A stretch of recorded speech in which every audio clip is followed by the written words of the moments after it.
ইয়া রাব্বাল আলামিন আল্লাহ, প্রবাসে যারা আছে, বিদেশে যারা আছে, মা বাবার কথা মনে পড়লে, কলিজার টুকরা সন্তানদের কথা মনে পড়লে দরজা লাগায়া রুমের মধ্যে বসে বসে কাঁদে।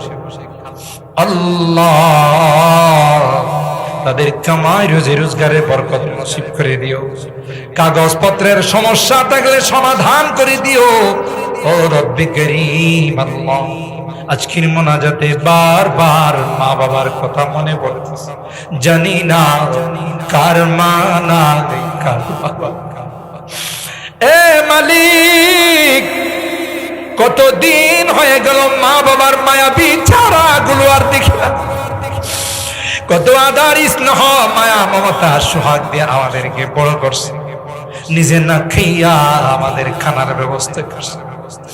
বাবা কোনো ভালো কাপড় পরে নাই, ভালো কোনো জুতা পরে নাই।